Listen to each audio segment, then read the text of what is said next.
My name is Damalari Sonoiki, and this is not another industry podcast. It's an excuse for me to talk to the most interesting and inspiring people from across the entertainment industry. Everyone from actors to writers, models, influencers, artists, and everything in between. On this episode, I'm joined by Jermaine Fowler. He is an actor and comedian. He starred in Coming to America alongside Eddie Murphy. That's Coming to America, the sequel, the number 2. And he was also in Sorry to Bother You, and he's been in a whole bunch of other things. So here's Jermaine Fowler. Man, I'm very excited to have Jermaine Fowler on here, man. What's up? How are you? I'm good, man. I'm good. How are you? I'm good. It's funny. I feel like from watching Coming to America, the sequel, and then just watching your stand up, you're way more like chill than What you mean? maybe your twin brother Jerome has all like the energy. No, man. I got 2 kids and a dog. I'm just tired. I feel you. I feel it. Well, are you what are you working on these days? Like, are you filming something right now? Man, I'll be filming something in a couple days, actually. I got to go to Australia to film this movie with Peter Farrelly and a couple other dope actors. So, that's next. And I don't know what else is coming up. I'm just kind of going with the flow right now. I feel you. It seems like you love filming in exotic locations. Like, I know you filmed a movie in Mexico. Like, you stayed at a casita. It was like an improvised, kind of largely improvised or something. Yeah, that was the drop. We filmed that in Sayulita, Mexico, and that was the most beautiful place I have ever filmed anything at. It was I slept next to a beach. It was a hotel. I didn't sleep on the floor. And it was just, the food was great. The weather was always good. I would live there if I could. Well, I feel like Rick Ross is gonna get mad at you for saying that, because didn't you guys shoot Coming to America at like Rick Ross's house? Yeah, we did. But I mean, it wasn't next to a beach. It was in Atlanta. It wasn't like, the boondocks in Atlanta. I mean, he would probably say the same thing. If he could live where we shot, he probably lived there. I think anybody would. But Rick's house was gorgeous. He had a bunch of horses, and it was like a lot of rich people problems going on there. He had his pool had a crack in it. I remember don't you hate it when your pool has a crack in it? It was such a I was like, a lot of people couldn't relate to what he was going through. But it was funny to watch just all the rich people on set kind of, look around at his mansion like, just kind of like, yeah, it's funny. I feel like that's like an LA thing, because people, like the club, like I think, Miami and New York clubs close at like 6 in the morning, 8 in the morning, whatever. But in LA, everything closes at 2. So people go to like people's houses. And I do feel like that's the thing. Like Jamie Foxx has that, he'll do like a BET Awards after party, and you go to Jamie Foxx's house, and I feel like people kind of like see how their house measures up. You can watch the celebrities kind of looking around like, this is true. This is true. I think it's kind of like, in a way, dick measuring, probably. Oh, for sure. A lot of celebrities, a lot of wealthy folks is, seeing what you got and what you ain't got, Yeah. Yeah. No, I remember like when I moved to LA, I used to be like, yo, why are like, Drake would throw parties at his house, right? And it's like, I'm like, if I were Drake, I probably wouldn't, like, none of y'all could probably come to my house, But then I'm like, oh, wait, like, it is like, yo, look at what I got, right? It's like a flex. Like Puffy. And, I'm sure he also just enjoys, I'm not going to like put that on. He also probably just enjoys throwing parties, but I do think that's like an LA thing where it's like, yeah, come to my house, like, nigga, like, look at all my shit. It's probably a friendly reminder, like, hey, I'm alive. I'm still cool. Yeah, I'm doing all right. Yeah, when I was a kid, I don't really throw a lot of parties when I was a kid. I was afraid nobody would show up. So I still kind of have that silly mentality as an adult, where like if I even think about throwing something, the back of my mind is like, what if nobody comes? Always. So I always just spend a lot of my birthdays watching movies, going to the movies. Wow, I think people would come. Wait, so how did you because you grew up, there's the whole Nepo baby thing about Hollywood, right? And I was looking you up, I was like, wait, you grew up in like Maryland. You're not somebody who like your dad, your dad was a comedian or something. Or so how did you you went to like, what was your journey? Like, how did you end up, starring in Coming to America, the sequel? Man, I would say the journey wasn't easy. Meeting the people along the way was the most rewarding part. I guess I started when I was 17.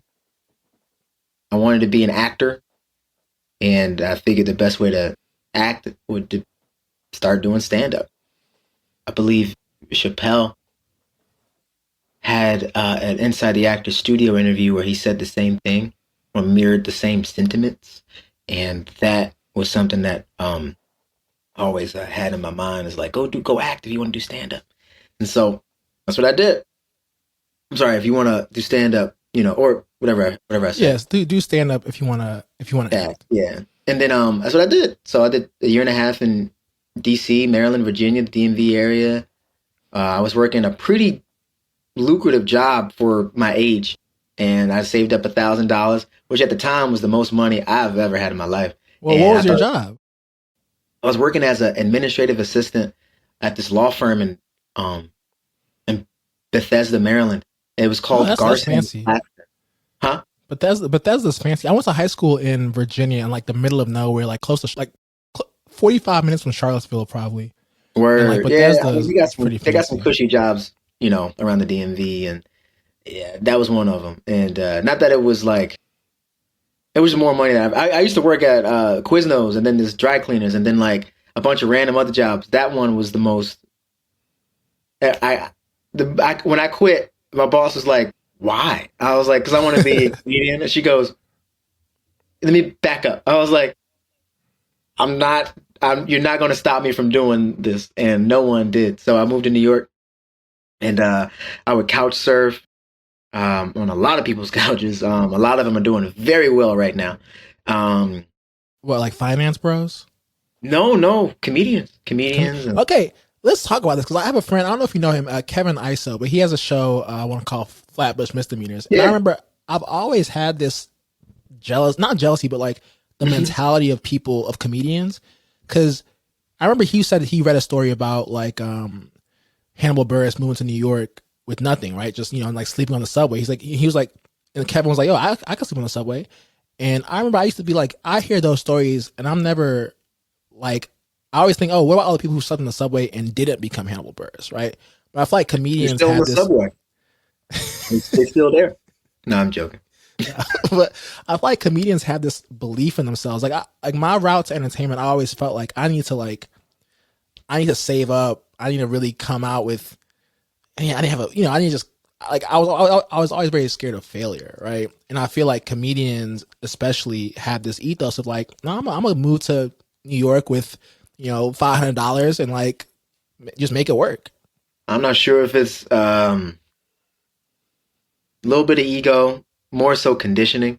I believe we're literally conditioned to fail on stage.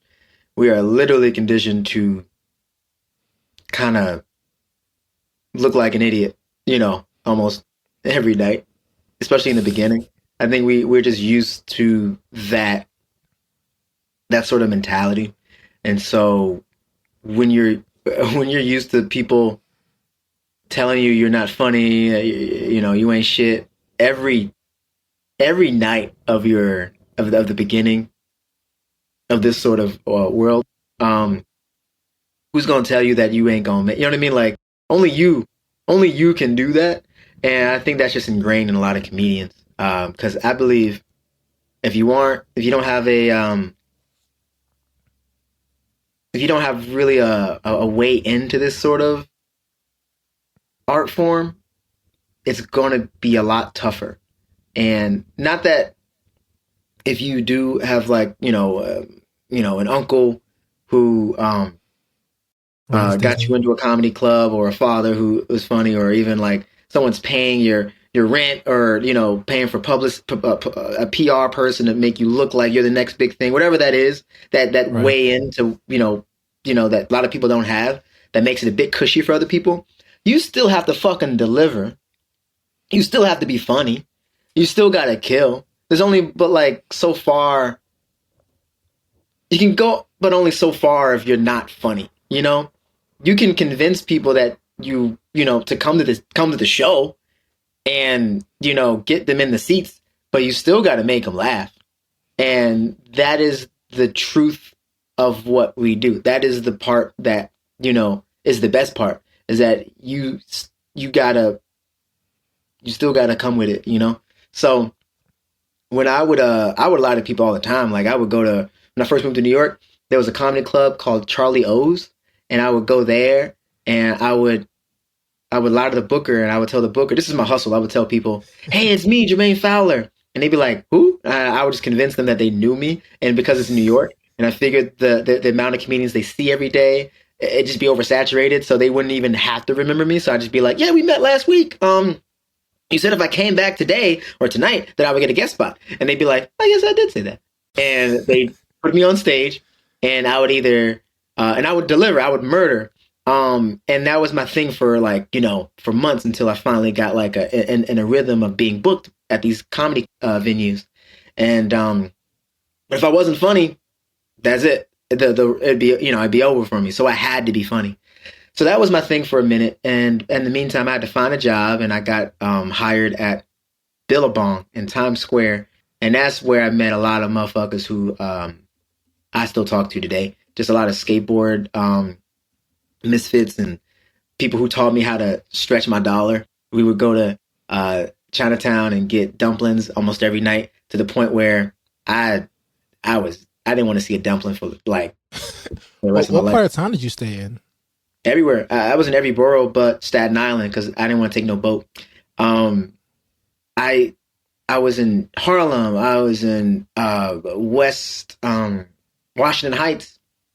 I was in I think Bed-Stuy. I was in Crown Heights. I was in I was in Bushwick forever.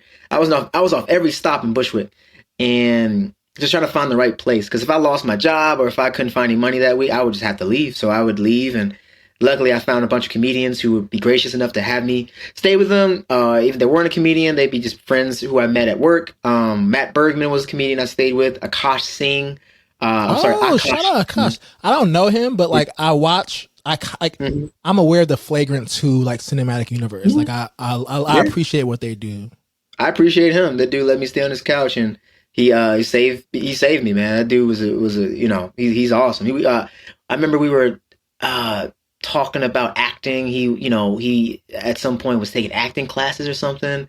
And he got me into Invisalign, I think, or something like that. Like he just taught me a lot, how to get through New York, or just entertainment at the early in the early stages. And then I finally got I got a job at Dylan's Candy Bar, and then I quit that job, and I told myself, if I meet another rich person who's going to pay for a bag of candy with a black metal Amex card, I'm fucking quitting. And then it happened, and I got so mad. I stuck this knife in this block of fudge, and I put my hat on the knife, and I left. And, oh wow! So you were really like that was pretty dramatic. I was so angry that I was just wasting time there, and like I would just write jokes on receipt paper, and I would always have this declaration like, I'm not going to be here the rest of my life. I'm not going to be here the rest of my life. I'm not going to. I was just like, I just wanted to prove people wrong, and I just knew I had to just take that leap of faith, and I did. And I think that around that time I got passed at the comic strip live in Manhattan, Upper East Side, and I guess the owners of it, they saw my act and thought they could help me, help build it and things like that. And they were my first managers, Richie Tienkin and Bob Wax. Oh, wow. That's dope. Yeah, they passed away, but they were very instrumental in helping me kind of, they were my first introduction into the business, honestly. Right. Well, it's interesting. Like, I remember, I think, the thing you said about having to, be shot down a lot as a comedian. I remember, like, I think people don't realize comedy, like stand up, you really have to go up like every night, like multiple nights. Like you have to go, I remember when I moved to LA, to write for Blackish, there had been a writer the previous year named Ian Edwards, who's a comedian. But he was on season 1. I think he was doing stand up like at night, which, writing is not so demanding. You've obviously been in writers' rooms, but To do that and stand up is a lot. I remember when I moved to LA, I was like, oh, I'm gonna go up, like I'm gonna do stand up because I thought, okay, let me try the stand up thing. And I remember like there's no shortcuts in stand up. Like I feel like there are a lot of industries where you can kind of like figure out shortcuts, and I feel like stand up you really have to go up. Like even talking to Kevin Iso back then, just like even hearing stories about Dave Chappelle and stuff. Like you really people don't realize like there's no. Like, I feel like you have to really eat shit. Like there's not like a lot of you can't really skip steps. Yeah, there's no way around it. Not only that, there's no glitz and glamour. There's no real rock star life when it comes to it, unless you're at a status where you're just, selling out theaters and arenas bigger than that. But other than that, you're club comic and below, you are grinding from Wednesday to Sunday, and that's your life until something pops, right? And you can make a great life doing clubs. You really can. However, in the beginning, when you're just hosting, or when you're featuring, even when you're first starting the headline, it's it's on the job training, and you're learning what places laugh at what. You're learning where to put jokes. You're learning when what jokes you should open with, what jokes to close with. You're learning 45 minutes. Some clubs won't let you get off stage until you have an hour. So you got to stretch certain things, or you got to have more jokes. You're learning what fat to cut out of, which bits, and you're learning politics of club politics. You're learning all this stuff, but stuff no one can teach you until you get on, getting that, have that platform and get in that position. So it's a filthy, dirty, grimy fucking art form. And once you get the hang of it, once you start to truly get a sense of who you are, where you are, what you want to talk about, and you're just comfortable, and the comfort is truly like a important sort of word in this sort of context, because once you get there, it truly like starts to you get in a rhythm. You get in a rhythm, and it gets more fun. But for me, I remember the worst times are the times I remember the best, and those are the times I kind of miss the most. Are the times where it was tough, Yeah, I mean, did you watch that TV show Crashing on HBO? Kind of about that life of like crashing on people's couches. And it's funny because I did watch that show because I was on it. Oh wow! See, I should have done better. You know what's funny? I was like, as I was thinking to ask that question, I was like, he was probably on the show. Like Everybody was on that show. Aparna was on that show. I started with Aparna Nancherla. She used to drive me home. We were doing shows in Virginia and stuff like that. But yeah, that show was that show's got. It was very accurate. Yeah. It's interesting. I remember like when when I moved to LA, I'd come from working on Wall Street where you're working late into the night. And I was like, oh, you get off on a staff writing job, you might get off at like 5:36. I was like, oh, I'm gonna try. I want to like try and go up. And I remember just being like trying to do that and realizing, oh, like you're waiting in long lines, like you might not go up. It's like raffles. I'm like, oh, this is a grind. Like I can't be like, oh, I write for Blackish, like put me up. They're like, okay, like back of the line, like no one cares. Everyone's fighting for stage time. Everybody is. So no one gives a fuck about your credits unless at all you can do something for them. Yeah. And I mean, do you feel like coming up in New York, because I do think New York seems, because even Kevin Iso, like he came up in New York. Do you think that coming up in New York versus coming up maybe what are the main cities? I guess Chicago, New York, and LA, right? For like if you're trying to do stand up. It depends on when you start, I suppose. I would say starting out in a city with such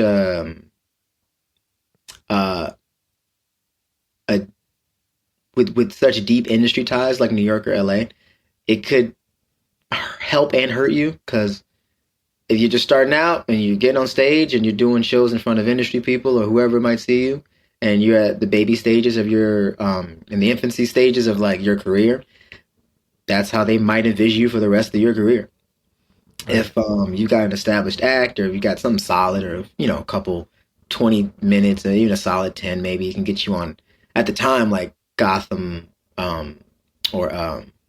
or Comedy Central, like a couple like showcase shows on, on a cable network. But if there's a benefit of starting out in a really dope town, like comedy town, like Boston or DC or even um Austin or Oh, I haven't really Denver. heard of Austin. That's dope. Cleveland? Austin's got some dope comic shit. And or Did you say even Cleveland too? I didn't say Cleveland. I Okay, don't I know was too many. saying I know because I some was. dope. I know some dope comics from Cleveland, but I don't know too much about the scene in Yeah, Cleveland. I was in Cleveland very recently, and it was very. I was like, this it's very cold and just way smaller than I expected it to be. I was like, there's like no one here. I've been there Um, once, and they had some great. I love Midwest town comedy towns because the people are just real. And then you got Philly, and then you got Philly got a deep fucking comedy scene. And you got Oakland and San Fran. I think starting those places could, or even Seattle or Portland. You know, those places have really strong comedy like roots, and I feel like Minneapolis, like you can start there, maybe do a year or two there. Cause you forget like a year or two ain't shit. 5 years ain't shit. Getting your bearings somewhere like that is so dope because you can really experiment and get a sense of who you are, the people, and then you can take off somewhere else. But starting off in New York, it can be a hassle. yeah, I grew up in Houston, and like, there's not really a comedy scene. I mean, there's a big rap scene, but there's not like a big comedy scene here. It seems. Okay, so No, that I mean, yeah, I think rap is very huge there. I think that's the outlet there. Like no yeah, one's rapping in Boston. I not think at I least think yeah, not yeah, well.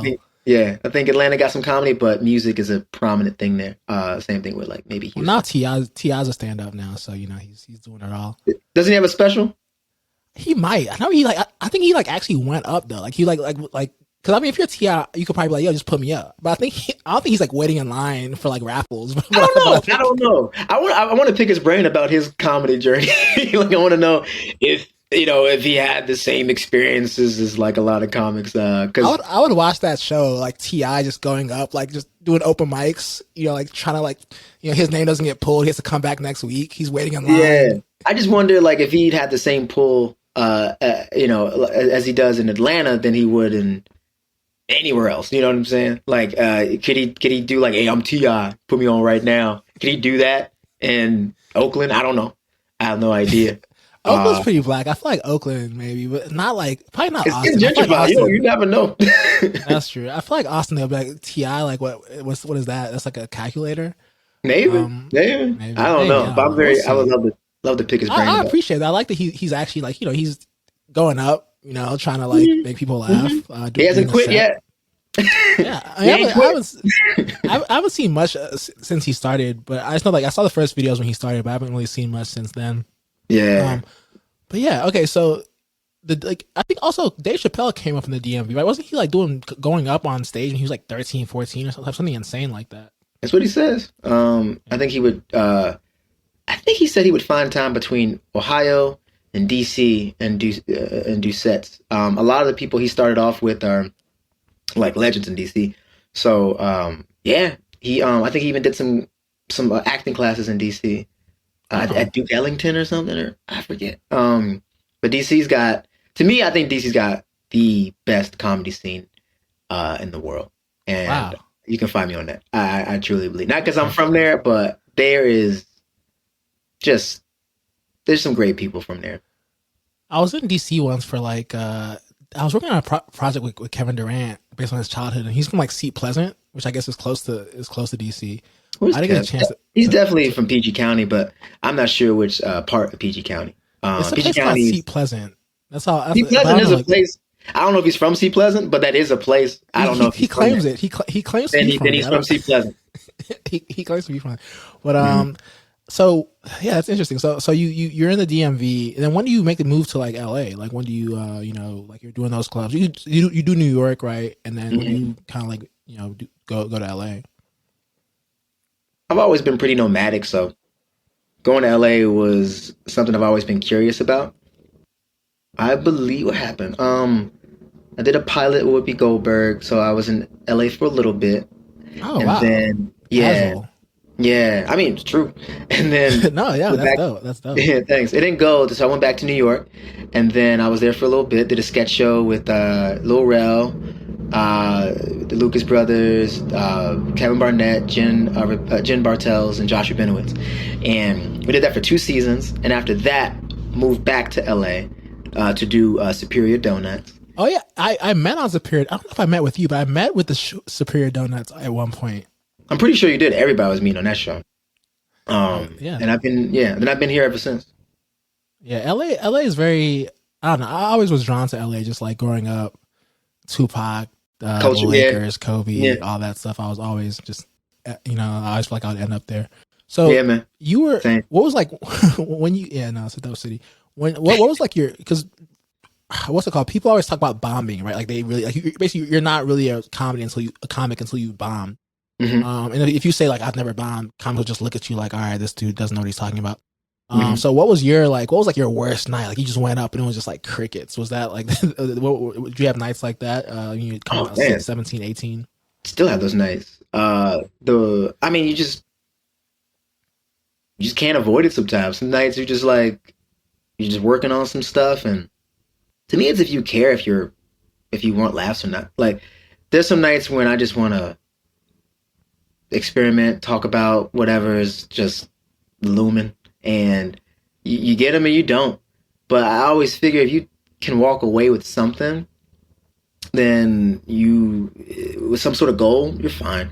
There's a like Hannibal will go on stage sometimes, and I would see him right on stage, not literally right on stage, but like I see him working on jokes in his head on stage, just finding the comedy on stage, finding the moments on stage, and I appreciate that more than anyone who was prepared, depending on the moment, of course. But it was a Sunday show he used to host at the at in damn it Bushwick, no Okay. Williamsburg Oh, I Sunday show. ran into him I was living in New York in the financial district, like Hmm. 2013 to 2015. I remember I ran into him once, I think yeah, like in somewhere in Brooklyn. Yeah. Yeah, damn it. Anyway, he used to host one show at this place called Matchless Bar. That was in Greenpoint, and the show moved to Williamsburg at Knitting Factory. God damn it, the Knitting Oh, Factory. okay. Oh, yeah. That's like a very Yeah, popular, I'm very, such an yeah, idiot. yeah. Yeah, and I would just see him just workshop stuff. And then that stuff would get workshopped, and you would see it kind of grow and end up being on a special he'd have on Netflix or something like that. And then you just go, yeah, I was there for that. You kind of just appreciate that. I just love Yeah, watching. that's so dope. That's dope. I remember Yeah, like that's dope. yeah. And so anyway, I would say one of the worst comedy bombs I've ever or stand up bombs I've ever had was probably when I was like 18. I was 18, and the bomb was so bad, I wanted to quit. Like I wanted to quit comedy, and I'm glad you didn't. no, it was so funny because like it was at this place called the Firehouse Grill, and I remember I was just I didn't get him. I didn't get anybody right, and the host gets on stage and he goes, "Well, this comedy shit ain't easy, y'all. It ain't easy." And I'm like, "You ain't got it." And then he started singing it and having a harmony about it. I was like, "You got to sing the thing." And now the audience is singing, "Comedy shit ain't easy. This comedy shit ain't easy." And I'm like, "The fuck is going on?" Oh God, I was like, God, should I go back to community college, man? I was just so confused. And Oh my goodness. yeah, so that night I called two of my comedy peers, maybe three, just to kind of just tell them how I was feeling. One was Samson. He's from DC, and told Sam, I was like, "Yo, man, I'm thinking about quitting, man. I just ain't it. Like I ain't, and this is way before like I was even like I was like 5 months in or maybe 4 months in, and I was just like struggling. I couldn't get nothing. And I called Keith the comedian. His name is Keith Dent, and my boy Matt Stovall, like three dudes that like would always like, they were just my age and they would just help me out with anything comedically. And they told me don't quit, and I was like, fine, and I didn't quit. And I didn't have a funny joke, so I think a couple months later, maybe a month later, I finally got my first funny joke, and I would milk that motherfucker. Like I Okay, would well open now it.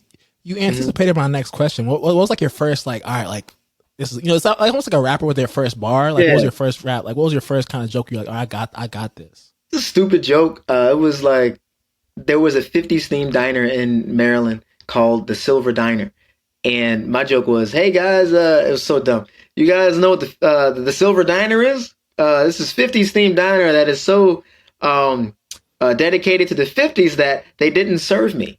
And that was just the joke. And it was a stupid, racist Jim Crow joke that I would open with, and it would kill. And but then I would like that was my humor when I first started. I would just do the most messed up sort of like I don't know. I was always kind of I had just weird ideas, and my ideas are always sketch based. Like they were always kind of settings or scenic or atmospheric that I felt like they would be better. In a theatrical sort of set, in a film or a TV show. Right. That's where I remember I told you I wanted to be an actor. So that's where my mind was always, it always was there. But the issue was that like I was yeah, like I was building these worlds or whatever, but I wasn't filling them up with any characters or anything. So it just be stupid situational comedic ideas or concepts. And then it wasn't until I started doing comedy at the Comic Strip Live when I would fill everything up with my father, my aunt, Yeah, yeah. I watched a you couple of know, your stuff. yeah. Like That's the when I was just yeah, honing in. Yeah, that's when I would yeah, hone it in. yeah. But Your before I was, twin brother. yeah, Your Rome. Yeah, yeah. the Facebook comment. Yeah, joke about the Facebook comments. Your Mm-hmm. family My making cat, Facebook yeah. comments. Yeah, no, yeah. That's I mean, it's funny. I forget that. Like, I think that like I always remember like rappers like the pipeline from like modeling to acting. Everyone kind of knows that rapping to acting even, but I kind of forget that stand up to acting is like a really big pipeline. If you think about like Eddie Murphy, Adam Sandler, Jerry Seinfeld. Mm-hmm. So yeah, that does like make sense as like a path. Did you want to write scripts as well, or did that come Yeah, I later? wrote my first. I mean, that was my first thing I did when I was like 11. Was I wrote a script when I was 11. Um, it was a sequel to that movie The Rock with with Is that like Armageddon type of movie? Like no, a no. space? I mean, Oh it's a Michael no. Bay movie, but it's not like Uh, Armageddon. But it's a Michael Bay movie.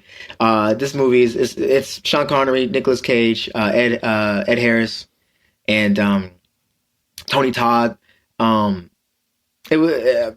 I mean, shit. It's a great movie. Like this, I think. Uh, I watched that and I was like, oh, I want to do action movies now. And so I wrote one for myself when I was like a kid, and in this burgundy binder, and just wrote the sequel. I even designed the army fatigues and everything, and I lost it.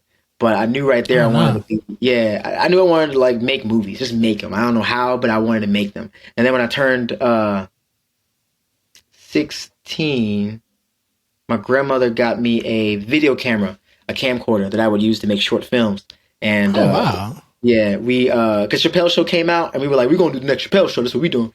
And we would we made a short film called Quail Man, which is based off of the Doug cartoon on Nickelodeon, Yeah. and some other crazy ideas that we all had. And we would do like jackass stunts too with the camera, just pranking people around the neighborhood in our apartment complex. But I yeah, I've always been into filmmaking or just building characters out, whatever it was. That was my thing. Yeah, it's though when you see that like somebody like their roots, like wherever somebody ended up, you can see Mhm. sort of the roots of it. Although, because I feel like sometimes people, actors would be like, "Oh, I've always been performing," and it's like, well, okay, yeah, like you were 5 years old and your mom said, "Come sing for your family." It's like, everyone does that, but Yeah, not everyone is writing scripts at like 11 years old or 16 years old or whatever. Or I like, had nothing to do. I remember I was a weird kid. I was weird. I would go to the woods and collect bugs and come back with like things I found in the woods and try to build my own museum in my house of oh like wow, artifacts I found, but they were just junk. I would put on little shadow puppet shows for my sister. I was just strange, and I would always use my imagination to I would always just kind of lean into my childhood a lot, or that inner kid, and I wasn't interested in being the coolest person. I was always interested in being the most creative person. To this day, like I just always been into making something a little bit more interesting or entertaining or dynamic or whatever the fuck that is. I just always wanted to. I've always just been curious about um what all this is, and That I makes. guess And was your family like supportive of that? Were they like this weird fuck motherfucker, no, this weird ass? no man, black family. Like unless you grow up with I don't know. I was about to say the what's the dad's name from Family Matters? Is that Carl Winslow? I Carl feel like I should know Winslow. this. I was about to say I almost called him Reg because that's his real name. Um, I don't know. Like I feel like unless you grown up with a super supportive family like Carl Winslow's family or something, you're going to be faced with. But even Carl Winslow was mean to Urkel. He was an asshole, but Urkel was an asshole too. Um, but no, I've always figured. I don't know if it's a. I think it's just like kind of more than a black thing. It could just be a conditioning thing, more like a um, you know Society, basically. it might be because listen, like how can you tell a kid that they can make it doing this if you've never seen it done before personally, right? Right. It's hard. Maybe there's a lot of protection there. Hey, it's easier to do this because I've seen it work. Go to the military, go work here, stay. Work this government job that most high schools will get you interning at before they hire you full time. Shit like that. Like we've seen that work. I've seen that work, but I genuinely hate doing the thing people tell me to do, and I've always been really. I'm unknowingly contrarian. Substitute teachers hated me, everyone just like, why is he so combative? And I've always like gravitated towards like Malcolm in the Middle types, or even Urkel. Like I've always like loved like yeah, fight the power. Like I've always loved people who Yeah. don't do it the way you want them to do it. Well, no wonder you were in Sorry to Bother You. I feel like that was a very sort of alternative. I need to rewatch it. I mean, you look at even my audition tapes are strange. I think Boots said he saw that audition tape. It was like, this is weird. I like it. That's good.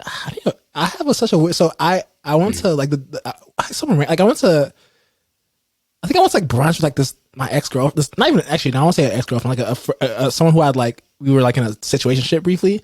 We went to brunch. Like we were like cool on good terms. I ate like a bunch of. I think I ate like a bunch of pancakes, and I went like we went our separate ways, and I went to go see Sorry to Bother You because like I'm in the valley or something. I'm gonna go see Sorry to Bother You. I sit down, and start watching it, and the next thing I remember, it's like the end of the movie. Like I fallen asleep to the whole thing. I was like, I watched like the first 5-10 minutes, and those pancakes and that milk or whatever, just that dairy hit me, and I fall asleep through the entire thing. And I saw like the last like 5 minutes. I was just like so confused. I'm like seeing. Spoiler alert, like aliens or something. I was like, what's going on? And so I haven't gone back. I need to go back and actually properly should go watch back and it. watch it. That movie has so much replay value. My favorite types of films are the ones you can go back and see something new every time. That movie, now because I'm in it, I that will. movie has Easter eggs and just things you didn't even think about in there. It's a good movie, man. It's a really good Yeah. movie.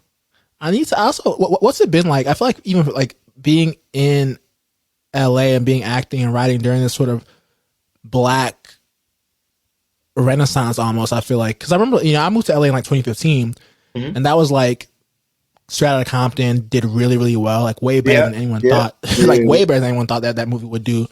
I think it was like the highest growing biopic or something, or like movie. It's like the highest grossing of something of its type. That makes some sense. Yeah, no, and it actually did really okay. 202 million box office. It says. I And then, mean, Blackish season yeah. 2, Insecure, The Shy. Yeah. Like how's that? Like what was that like? I mean, for me that was dope to just see. But what was that like for you? Like even being, doing Superior Donuts, doing Sorry to Bother You, Wow. and then obviously coming to America. Well, I remember that at that time, um, didn't George Floyd just get murdered? Yeah. It's, I feel like this is a little bit controversial, but I feel like there was also that post 20, like there was the black stuff was booming, but then George Mhm. Floyd died, and like, sorry to say this, but there was that sort of white guilt of like, we're gonna, do more Well, black here's stuff. your I feel like, reparations. Yeah. yeah, like we're gonna take Um, Aunt Jemima off the bottle, we're gonna take Uncle Ben off the bag, enough is and we're gonna enough. make, We'll help. yeah, like Man, we'll fix it all. I hear you. I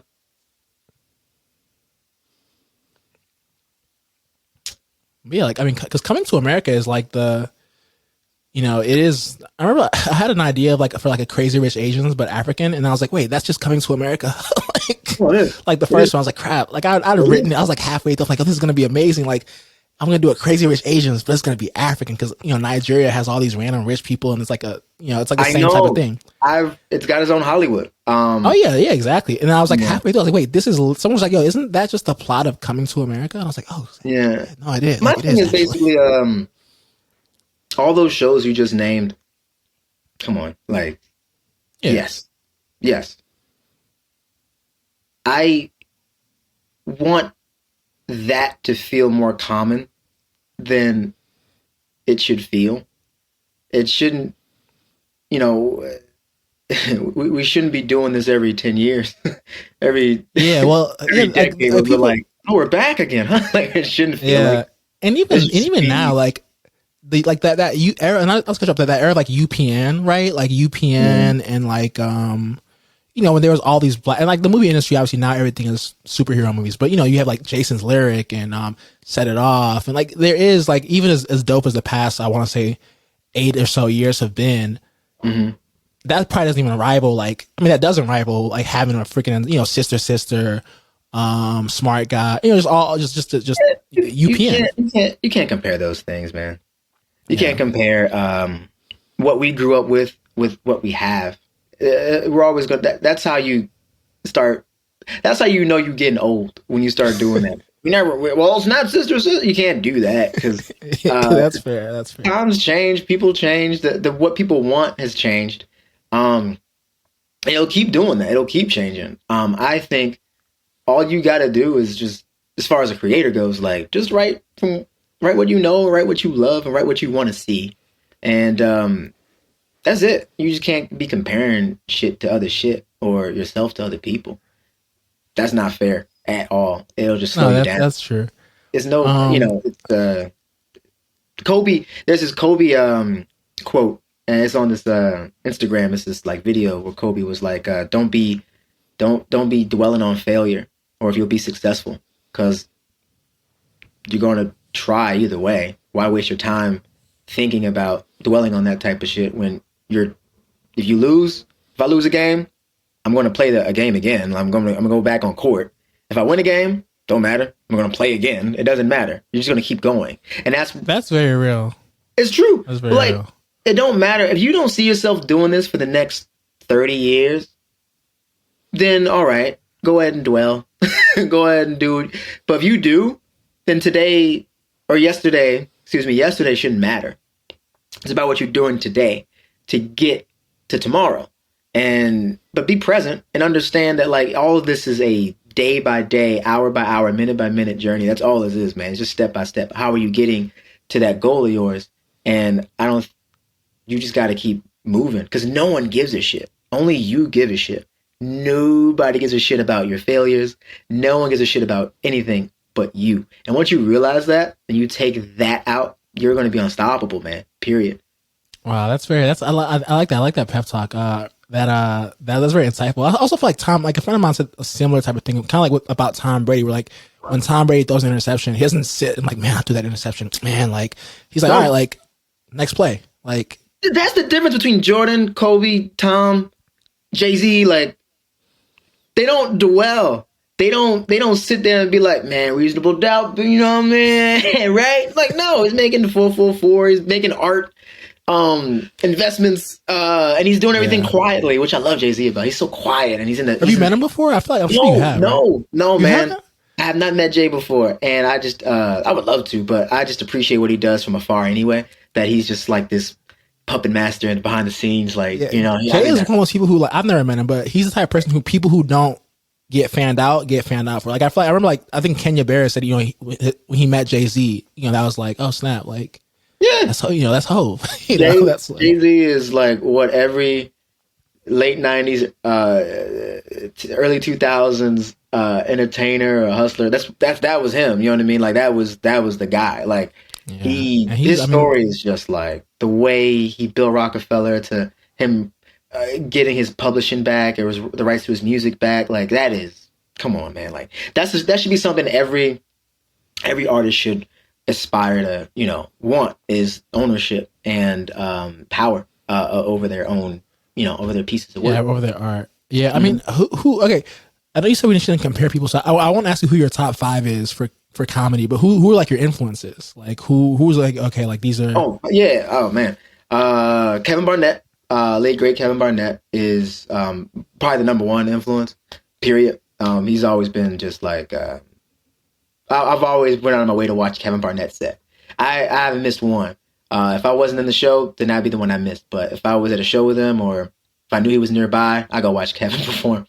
That dude was the best comedian I've ever seen, and he was just sharp. He would cut fats out of like just unnecessary words. He was deliberate and just different. No one was like him. But him, I'm gonna be real. I'm not just into comedy like a stand up. Like like Daffy Duck is a huge influence on me. Wow, that's okay. I like that. Me and James Adomian, we talked about this one time at a Variety top comics to watch event. We were just talking about cartoons, and I told you, like, I'm in touch with my inner child, dude. So I'll big up Looney Tunes because that is classic comedy to me. Like that's so true, and like doing it without right, like without speaking, right? Like so many of those, you know, like if you go back and think about Tom and Jerry, and they're silent. They can be very silent, and and they're animating. So true. It's, I mean, I think they you know, the Looney Tunes, though, that whole squad is, and then Space Jam came out. I'm like, are they cool again? Like that was cool. But no, and then you got movies. Like I'm just into books, movies that just inspire me, that to just be a better rap battles. Like I watched Loaded Lux, Daylight. Wow. Like it was true. I remember when Loaded Lux battled Calico. I was like, I went to Kevin's house. I was like, yo, Kevin, you gotta watch this battle. And we were just kind of picking it apart and just studying it because it was an hour long, but like we had to rewind it and shit. And there's a lot of humor too. Like, I mean, punchlines, like literal punchlines. That's all you're doing is roasting somebody to the point where you want them to cry. That's all it is. I watch rap battles religiously. Like I watch URL and just any chance I can get. I got the app. And then you got books like I mean, shit, like what I got? I got this jujitsu book.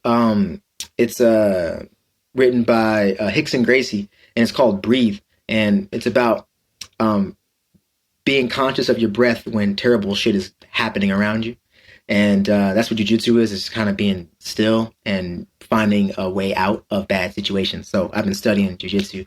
Wow. Yeah. I could see how that could relate to stand up. Like if you're bombing, like rescuing it. Let's get out of here. Landing the plane. Yeah, no, just some real shit. But no, I'm just it's not just comedy that inspires me. I think I've been into a gang of just tattoo artists. Like I don't know. That's dope. Yeah, I used to watch a ton of, like, I watched like the, you know, just the usual suspects, right? But even like listening to Richard Pryor, Patrice O'Neal, like also I really like the blue collar comedy tour, like, you know, like Jeff Foxworthy. Dude, Ron fucking White, legend. Ron fucking White, dude. That motherfucker is that. I watched that dude since maybe middle school. That's one of the funniest comedians I have ever seen. His 30-minute on Comedy Central is perfect. Ron White. It's funny you say, right, because like of all four, I think it's like Jeff Foxworthy, Larry the Cable Guy, Bill Engvall, and Ron White. Yeah. Ron White was my favorite. Like I was like, he just, like Jeff Foxworthy got, you know, he was the biggest one. He got his own show, and even Larry the Cable Guy got. I mean, they all got their own shows actually, basically. Except for Ron White. But Ron was just so, like, his timing, his cadence is just so amazing. It's unmatched, man. He's just chill, you know. He's just chill in a pocket, just kind of telling these dope stories. His voice is perfect for comedy, but I always look at comedy and music the same. Where like my if I can be in the pocket as like Jay-Z's MTV Unplugged performance, or even like Frank Ocean's like Coachella performance, you know, or even like fucking goddamn Queen. Who's the lead singer of Queen? Damn it. Freddie Mercury.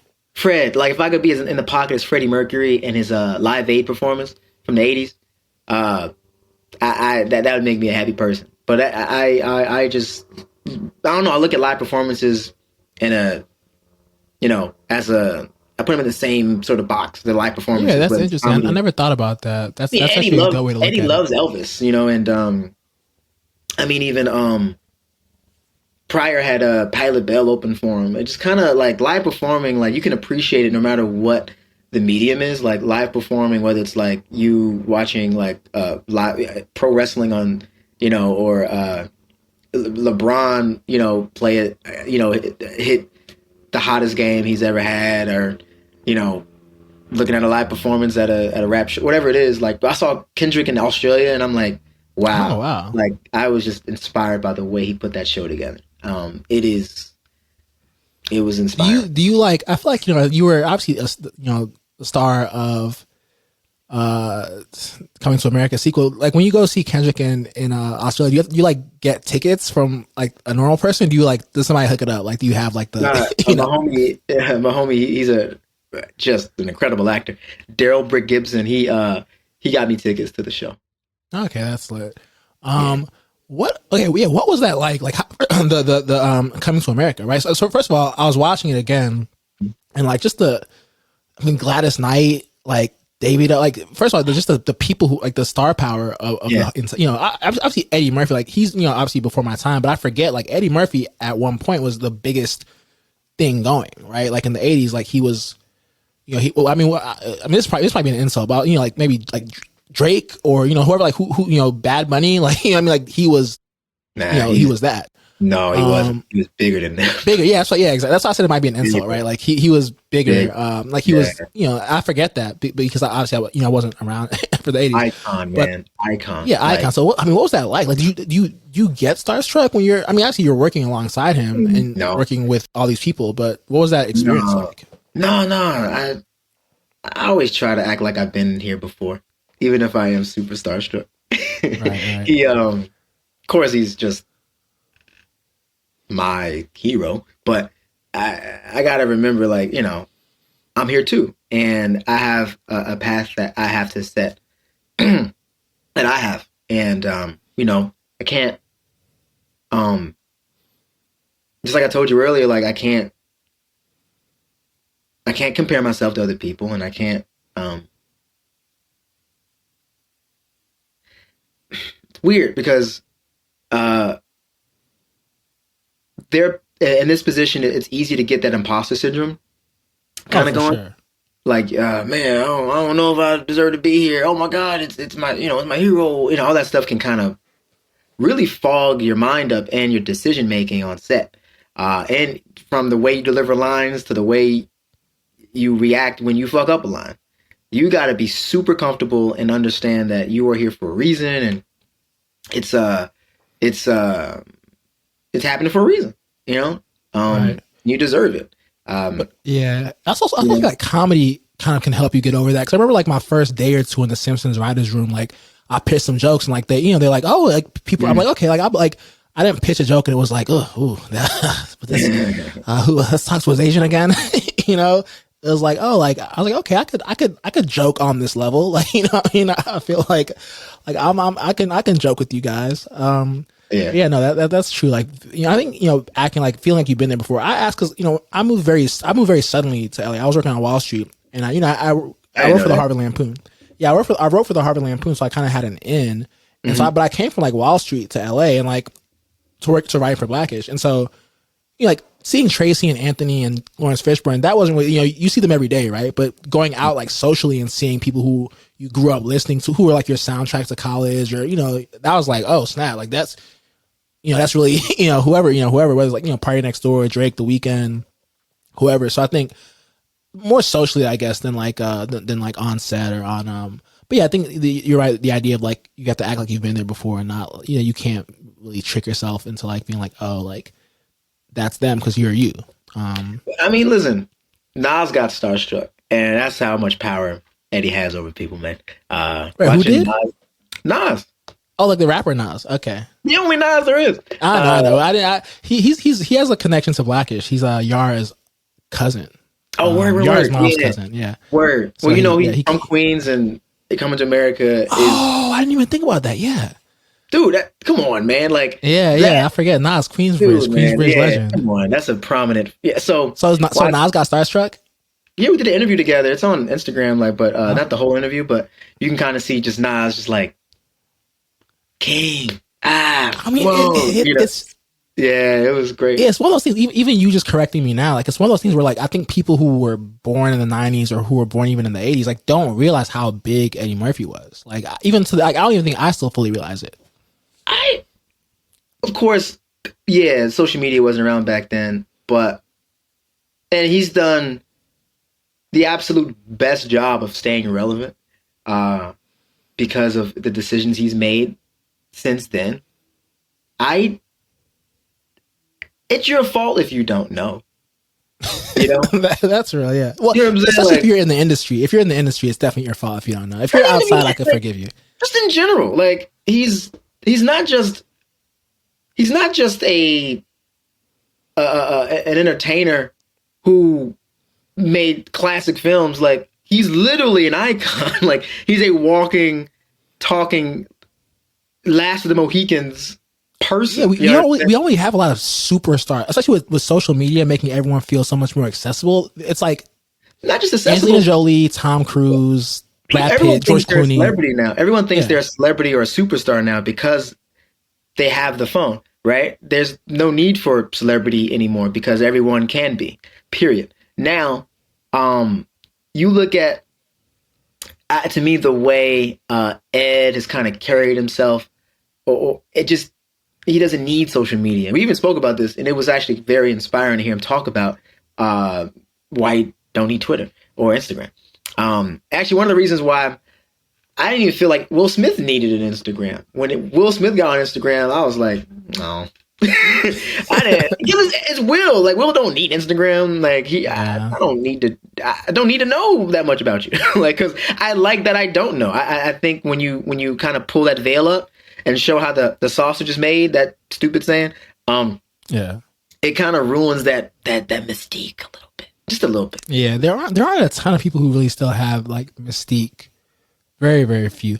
Okay, as we, I guess, start to kind of wrap it up, I guess I don't want to end on a super dark thing, but this is the second to last thing. But there's been like, obviously there's the relationship between like comedy and sort of mental health, right? Whether it's like Robin Williams or we've lost a couple of, like I didn't know him, but I didn't realize, we had some mutuals like Jack Knight, right? He actually wrote for Blackish, which I didn't know. But, you have people who like, I've always felt like obviously comedy is like a coping mechanism, right? Like if you're an outsider in your family, or if you're an outsider in your community, you can kind of escape by laughing at things, making yourself laugh, or if people are laughing at you, being able to laugh at yourself. But like, how have you like, and what's your view? I guess, I mean, it's a very open-ended question, but like, what's your view on that? And like, how you stay, because comedy can be very dark, so like, how do you kind of stay like on the up and up? I'm not impervious to pain. I am not impervious to what life can throw at you, but that's life. And I feel like in this industry or any industry, it's okay to find hobbies, things that make you happy and not just other people happy. And whether that be, for me, taking up jujitsu or something as like simple as writing, like whatever it is, like do it, because we live in an industry where it's about like it can get very lonely and you're in your thoughts all the time, and some of those thoughts can be very troubling for a lot of people. And I've had those thoughts, but I always try to remember what the end game is for me and what who I have. And I have two kids, two two human beings who I wake up with every day, and I would not change that for the world. But I understand a lot of people don't have that. So what can you do to kind of balance the hardships of what we do and the happiness? Like, I think it's taking up a really dope hobby. It can be a stupid one, it could be a silly one, but just take it up. Otherwise, what are we doing this for, man? We sacrifice a lot, and I think it's okay to take some shit back. You know, I've given up when I first started. I gave up comfort, I gave up finances, I gave up so much in the pursuit of this thing. And since the pandemic started, I decided to take back some of those things, and that is just my comfort, my happiness, and sweet moments that I can have with my family and friends that I can't, you just can't put a price on, to be honest. Yeah, no, that's real. I think that like funny that you mentioned jujitsu. Like I feel like physical things. Like I like working out. I've been hooping a lot. Like I'll just play basketball on like a weekend. Yeah. Yeah, no, and even I mean, I don't have, I'm single these days, but I think that relationships are definitely just, I mean, friendships, right? Friendships are also relationships, but yeah, like friendships, relationships. Not just relationships. You can have meaningful connections with people you can meet at the grocery store. Hey, how you doing? You know what I mean? Like, I think that goes a long way for anybody. I don't think people realize like how impactful we are and how we can be to people by just saying hi, how are you, how was your day?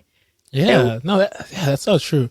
I guess true. the last kind of topic, cruel thing. Like, so how many weeks were you on the like Rose's mansion set? And is Ross? I guess I'm over here calling him Rose, but is Ross? I feel like he plays this character, but is he like that in real life? Like I'm the biggest boss. Like, you know what I mean? Like, first of all, that was a very strange segue. I know. That was I'm still getting the hang of this. Hey, Rick Ross, how was he like? I'm like, nigga, I talking about a very yeah. Now we got the depression and sadness out of the way. I never met the dude. I just know his pool. Okay, that was it. I know he had a broke pool. That's all. I never met him because he's in a different sort of like family as our family. So like I never met the guy. We didn't have any scenes together, so I didn't meet him. If I didn't have a scene with you, I didn't really meet you unless you maybe Rotimi. That's about it. Yeah, I met Rotimi. Okay. Cool as hell, but that's about it. Okay, that's yeah. You probably didn't meet Michael Blackson either, I guess, huh? I mean, I met him once. He was on set. One of the shoots he wasn't filming or had any scenes. Like, I met him. He was. I told him how much I love that dude. I fucking love Michael. He's hilarious. He's such a character. Like, I feel like he doesn't. Yeah. Like some people turn it off. I feel like he doesn't turn it off. Like he's Michael. I mean, a little bit, but he's Michael Blackson. Like, yeah, I know he wasn't African. I mean, he's African, but I know he was from Philly. He's from Philadelphia, right? Yeah, he grew up. I mean, yeah, he grew up in Philly. Like he's Nigeria or New Guinea. He's from Zamunda. Yeah. Oh yeah, I'm gonna work on my segues. Because I do think that last topic is definitely important. Strange. It's all good. Yeah, I'll edit it to make it. I'm gonna edit it to make it real smooth. You edit it, I'm gonna kill you. That was funny as shit. You fucking keep it. You can't do that. That's cheating. You can't do that. That's my job to tell you not to edit. The host shouldn't do that. I'm just kidding. But yeah, I gotta head out, dude. But it was a great convo with you, man. Yeah, man. I look forward to whatever you're on next, man. It's great chatting with you. Thanks. I appreciate you, man. Thank you. Right. No, thank you. Okay, that was Jermaine Fowler. So if you like the show, make sure to rate, review, comment, all the engagement verbs. Just really engage. Rate, review, like, subscribe, comment, and make sure you tell everyone, tell your friends, to tell their friends, tell your family, tell your mom, your dad, your sister, your brother, niece, nephew, all those amazing relatives. Tell your dad's side baby, your mom's side baby, your side siblings. Just tell everyone. And make sure you leave a 5-star review on Apple. Follow me at DSONOIKI on all socials. And that's Instagram, Twitter, TikTok, even Be Real. And follow the show, Not Industry Pod on Twitter and Instagram, and then Not Industry on TikTok. And I will catch you next episode.